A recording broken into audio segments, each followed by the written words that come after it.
సుమన్ టీవీలో మీ personal and business promotions కోసం కింది నెంబర్కి కాంటాక్ట్ చేయండి. తిరుపతిలో వైకుంఠ ద్వార దర్శన టోకన్ల జారీ కేంద్రాల వద్ద విషాదం నెలకొంది. ఈ ఒక్క కేంద్రాల వద్ద తొక్కిసలాట జరిగినటువంటి నేపథ్యంలోనే దాదాపు ఆ తొక్కిసలాటలో 4 చనిపోయినట్టు తెలుస్తోంది. చూడొచ్చు, పెద్ద సంఖ్యలో భక్తులు ఒక్కసారిగా రావడము, అదే రకంగానే ఇక్కడ ఏదైతే సరైనటువంటి సదుపాయాలు, వాళ్ళకి భద్రతాపరమైనటువంటి అంశాల్లో కొంత నిర్లక్ష్యం వహించడంతోనే అధికార యంత్రాంగము ఈ తొక్కిసలాట్లో జరిగినట్టయితే తెలుస్తుంది. అయితే తొక్కిసలాట జరిగినటువంటి సమయంలో చాలా మంది మహిళలు కూడా స్రోతం పడిపోయారు. అదే రకంగానే చిన్నపిల్లలు. ఈ రకంగా ఉదయమే ఇక్కడికి చేరుకున్నటువంటి భక్తులందరూ కూడా పెద్ద సంఖ్యలో ఈ క్యూ లైన్ లోకి వెళ్లారు. అయితే క్యూ లైన్ లో ఉదయం నుంచి కూడా నిల్చున్నటువంటి నేపథ్యంలోనే కంప్లీట్ గా ఒక్కసారిగా 8:30 గంటల ప్రాంతంలో ఈ ఒక్క తొక్కిసలాట అయితే జరిగినట్టయితే తెలుస్తోంది. అయితే దీంట్లో 4 చనిపోయినట్టయితే స్పష్టంగా తెలుస్తోంది. మనతో పాటు మున్సిపల్ కమిషనర్ మౌర్య ఉన్నారు. మేడం, ఏంటి అసలు సిచ్యువేషన్ ఎలా ఉంది? చాలా మందికి ఇంజూర్ అయినట్టు తెలుస్తుంది, వాళ్ళ పరిస్థితి ఎలా ఉంది? ఇంజూర్ అయిన వాళ్ళని, ఇష్యూస్ ఉన్న వాళ్ళందరినీ కూడా రుయా స్విమ్స్ తీసుకెళ్లారండి. సో ఇక్కడ మాత్రము ఈ స్టాంపిడ్ లేకుండా ఉండడానికి ఇప్పుడు ఉన్న వాళ్ళని ఫేస్డ్ మేనర్లో క్యూలో బయటికి పంపిస్తున్నాము. అలాగే వాళ్ళకి ముఖ్యంగా డ్రింకింగ్ వాటర్ ఇవి లేదు. సో అక్కడ బయట డ్రింకింగ్ వాటర్ కూడా ఇవి అరేంజ్ చేస్తున్నాము. ఇక్కడైతే ఇష్యూ లేదు. విష్ణు నివాసం కూడా ఇష్యూ కంట్రోల్ అయింది. అన్ని సెంటర్స్ కూడా ఇప్పుడైతే ఇష్యూ కంట్రోల్లో ఉంది. మనం కూడా మున్సిపల్ స్టాఫ్ని ప్రతి చోట ఇంజనీర్స్, మున్సిపల్ స్టాఫ్ని పెట్టాము. చనిపోయిన వాళ్ళ వివరాలు ఏమన్నా తెలుసా? ఇప్పటి వరకు చాలా మంది చనిపోయినారని చెప్పారు. స్విమ్స్ అండ్ రుయాలోనే ఇక్కడ నుంచి తీసుకెళ్లిన తర్వాత డెత్ అయ్యింది. సో ఆ వివరాలు అనేది మీకు ఇస్తారు. ఏంటి మేడం అసలు కారణాలు ఏమంటారు? ఎందుకు ఇంతమంది ఒకసారిగా బయటకు వచ్చారని అంటారు? మీకు వచ్చినటువంటి ఇది ముఖ్యంగా ఏంటంటే బయట వాళ్ళు కూడా చాలా మంది కర్ణాటక వీళ్ళు కూడా వచ్చారు. సో వైకుంఠ ఏకాదశి టికెట్స్ తీసుకున్నారని బయట వాళ్ళు కూడా ఎక్కువ రావడం వల్ల ఈ స్టాంపిడ్, ఎక్కువ జనాలు ఉండడం వల్ల స్టాంపిడ్ అనేది జరిగింది.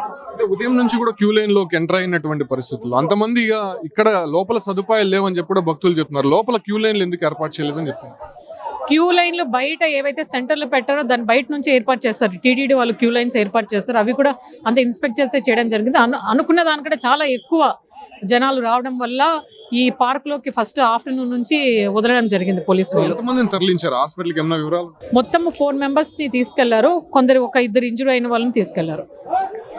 జరిగినటువంటి ఇన్సిడెంట్ నేపథ్యంలో దాదాపు చాలా మంది భక్తుల్ని ఇక్కడ ఇంజూరీ అయినటువంటి నేపథ్యంలో వాళ్ళంతా కూడా తీసుకుని హాస్పిటల్కి వెళ్ళినట్టు తెలుస్తుంది. అంటే సీరియస్ ఇంజూరీ అయినటువంటి వాళ్ళని స్విమ్స్ హాస్పిటల్కి తీసుకెళ్ళినట్టయితే సమాచారం ఉంటుంది. మనం చూడొచ్చు, పెద్ద సంఖ్యలో భక్తులందరూ కూడా ఇక్కడ నిలబడినటువంటి దృశ్యాలు చూస్తున్నాము. అయితే ఇక్కడ ప్రధానంగా మనం ఒకటి గమనిస్తే క్యూ లైన్లు అనేది ఇక్కడ ఏర్పాటు చేయలేదు. అంటే ప్రధానంగా తిరుపతిలో 8 కేంద్రాలు ఏర్పాటు చేశారు. 8 కేంద్రాలకు సంబంధించి క్యూ లైన్లు కొన్ని కేంద్రాల్లో మాత్రమే ఏర్పాటు చేసినట్టయితే తెలుస్తుంది. అయితే కొన్ని కేంద్రాల్లో క్యూ లైన్లు ఏర్పాటు చేయడానికి కొంత కానటువంటి పరిస్థితుల్లోనే ఇలా పెద్ద సంఖ్యలో భక్తులు ఒక్కసారిగా రావడము, అయితే ఒకరిపై ఒకరు పడి అక్కడ తొక్కిసలాట జరిగినటువంటి సందర్భాలు అయితే మనం చూస్తూ ఉన్నాము. చూడొచ్చు, భక్తులు అటువైపు నుంచి ఇక క్యూ లైన్ లోకి ఎంటర్ అవ్వాల్సి ఉంది. క్యూ లైన్ లోకి ఎంటర్ అవ్వగానే వాళ్ళకి దాదాపు ఒక 1/2 కిలోమీటర్ వరకు క్యూ లైన్ ఉంటుంది. ఆ 1/2 కిలోమీటర్ లోపలికి వెళ్తే రామానాయుడు స్కూల్లో టికెట్లు జారీ చేసేటువంటి అవకాశం అయితే కనిపిస్తుంది. అయితే భక్తులు మాత్రం వాళ్ళ సంబంధించినటువంటి బంధువులు, స్నేహితులు కూడా కొంత మిస్ అయినటువంటి పరిస్థితి. వాళ్ళకి సంబంధించి కూడా అక్కడ కనుక్కోవడానికి కొంత ఇబ్బందికర పరిస్థితులు. అయితే ఎవరికి ఏమైందో తెలియనటువంటి పరిస్థితి కూడా ఇప్పుడుగా నెలకొందని చెప్పుకోవచ్చు. ఎందుకంటే చాలా మంది ఇంజూర్ అయ్యారు. అదే రకంగానే కొంతమంది చనిపోయినటువంటి పరిస్థితులు, దాదాపు 4 చనిపోయినట్టయితే మాత్రం ఇప్పటికీ ధృవీకరించారు. కాబట్టి సో ఆ రకంగా ఏంటి అనే విషయాలపైన కూడా ఇప్పటివరకు వాళ్ళకి అర్థం కానటువంటి పరిస్థితి. చూడొచ్చు, భక్తులు పెద్ద సంఖ్యలో వస్తూనే ఉన్నారు. అసలు ఎటువైపు నుంచి ఏ ప్రమాదం పొంచి ఉంటుందో అనే ఆందోళనలో అయితే మాత్రం భక్తులు ఉన్నారని చెప్పుకోవచ్చు. అయితే ఉదయం 6 గంటల నుంచే కూడా క్యూ లైన్ లోకి భక్తులు ఎంటర్ అయిపోయారు. సాధారణంగా మధ్యాహ్నం పైన వస్తారని పోలీసులు భావించారు. అయితే ఉదయం నుంచే కూడా భక్తుల తాకిడి అధికంగా ఉండడము, అదే రకంగానే ఇక్కడ స్థాయికి మించి, ఇక్కడ కెపాసిటీకి మించి భక్తులు పెద్ద సంఖ్యలో రావడంతోనే ఇటువంటి ఘటన అయితే చోటు చేసుకున్నట్టు తెలుస్తుంది. ఇటు నుంచి లోపల నుంచి మనం బయటికి వెళ్దాము, బయట సిచ్యువేషన్ ఎలా ఉందో ఒకసారి గమనించే ప్రయత్నం చేస్తాము. అయితే ఈ తొక్కిసలాటలో దాదాపు 4 చనిపోయినట్టయితే మాత్రం ఇప్పటివరకు తెలుస్తుంది. అయితే మరికొంతమందికి మనం దృశ్యాలు చూడొచ్చు, సిపిఆర్ చేసినటువంటి సందర్భాలు కూడా మనం చూసాము. అయితే సిపిఆర్ చేసినటువంటి వాళ్ళ పరిస్థితి ఎలా ఉందో చూడాల్సి ఉంది. ఇక్కడ కొంత ఆందోళనకర పరిస్థితే నెలకొందని చెప్పుకోవచ్చు. పెద్ద సంఖ్యలో భక్తులందరూ కూడా ఇక్కడికి ఒక్కసారిగా చేరుకోవడము, వాళ్ళని కంట్రోల్ చేయలేనటువంటి పరిస్థితుల్లో పోలీసులు చేతులు ఎత్తేయడము, సో కంప్లీట్ గా ఏం జరుగుతుందో తెలియనటువంటి పరిస్థితుల్లో భక్తులు ఒక్కసారిగా ఒకరిపై ఒకరు పడడంతోనే ఈ తొక్కిసలాట జరిగినట్టయితే స్పష్టంగా అర్థమవుతోంది. మనం చూడొచ్చు ఒకసారిగా భక్తుల్ని ఆ లైన్ లో నుంచి వదలగానే ఒకసారిగా దూసుకొస్తున్నటువంటి దృశ్యాలు అయితే మాత్రం స్పష్టంగా కనిపిస్తూ ఉంది. అయితే పెద్ద సంఖ్యలో దాదాపు 3 రోజులకి సంబంధించి 1,20,000 టికెట్లను ఇచ్చేందుకు టీటీడీ సన్నద్ధమైంది. దీనికి సంబంధించి 9 కేంద్రాలను ఏర్పాటు చేసింది.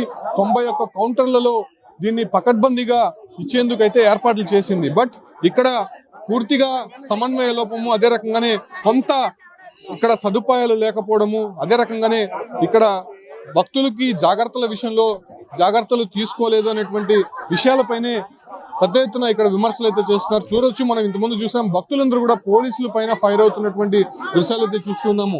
అయితే చాలా మంది ఒకరిపై ఒకరు తోసుకోవడము, అదే రకంగానే ఇక్కడ సదుపాయాలు లేనటువంటి పరిస్థితుల్లో వాళ్ళకి నీరు, ఆహారం కోసము ఇక్కడ కొంత వాళ్ళని అడిగే ప్రయత్నం చేయడము. సో ఆ సందర్భంలోనే చాలా మంది కూడా పడిపోయినటువంటి పరిస్థితి మనం చూస్తూ ఉన్నాము. చూడొచ్చు, చాలా మంది ఇక్కడ ఒకరిపై ఒకరు తోసుకోవడంతోనే ఇటువంటి తొక్కిసలాట అనేది జరుగుతున్నటువంటి సందర్భాలు మనం చూస్తూ ఉన్నాము.